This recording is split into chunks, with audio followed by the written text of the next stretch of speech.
The recent presidential debate on ABC was not a debate, it was an ambush.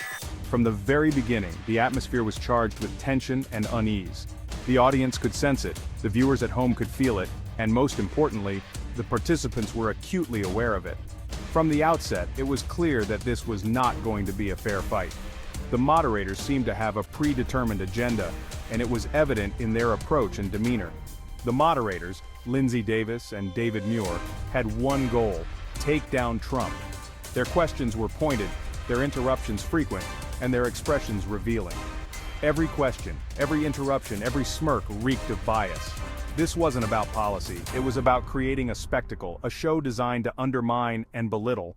It wasn't about the future of America. The real issues that concern the American people were sidelined in favor of sensationalism. It was a carefully orchestrated attempt to discredit and dismantle the former president. The moderators' tactics were transparent, and their bias was palpable. The American people deserved better.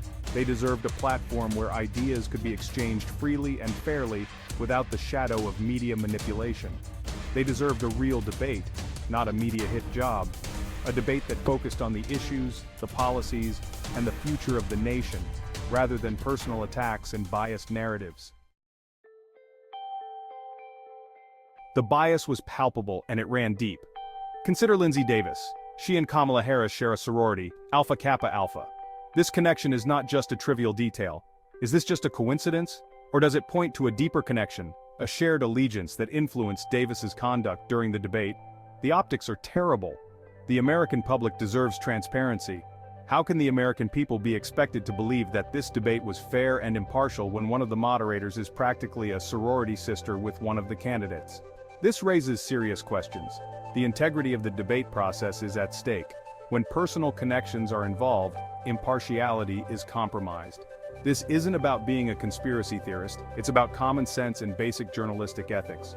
The public's trust in the media is fragile. Ensuring that moderators have no personal ties to candidates is crucial. Only then can we maintain the credibility of our democratic processes.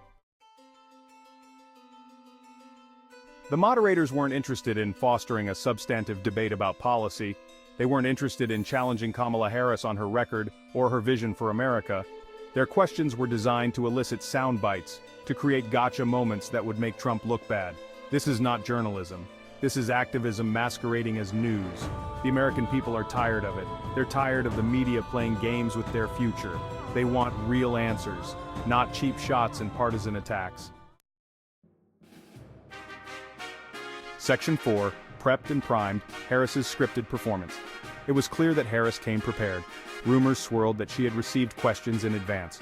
Her responses were smooth, rehearsed, and utterly devoid of substance. She dodged questions, deflected blame, and offered nothing but platitudes and empty promises. Where was the real Kamala Harris? The one who wants to defund the police and raise taxes on hardworking Americans? She was hiding behind a carefully constructed facade, terrified of exposing her radical agenda to the American people. Section 5, Policy Vacuum, Blame Game Harris's Losing Strategy. Harris had no answers, only excuses. When confronted with the Biden administration's failures, she resorted to the oldest trick in the book, blaming Trump. The border crisis? Trump's fault. The economy? Trump's fault. The disastrous withdrawal from Afghanistan? Trump's fault. The American people aren't fooled. They see through the lies and the blame shifting. They know that the current administration is failing on every front, and they know that Kamala Harris is part of the problem, not the solution. Section 6, The Democratic Debacle, a Party in Crisis. The Democratic Party is in shambles, their policies are failing, their message is muddled, and their leadership is weak. The once unified front is now a fractured entity, struggling to find common ground. Even Democrats are abandoning ship, disillusioned by the lack of direction and vision. With some endorsing Trump over Biden, the party's internal conflicts are laid bare for all to see. The only ones left are the radical leftists, whose extreme views alienate the moderate base, and the deep state bureaucrats who stand to benefit from the status quo, clinging to power amidst the chaos. The writing is on the wall, the cracks within the party are widening, and the American public is taking notice. The American people are rejecting the Democratic Party's brand of socialism, censorship, and incompetence. They are tired of empty promises and failed policies. The future belongs to those who believe in freedom, individual liberty, and the right to pursue their own path. And the promise of the American dream, a dream that is built on hard work, perseverance, and the belief that anything is possible in this great nation.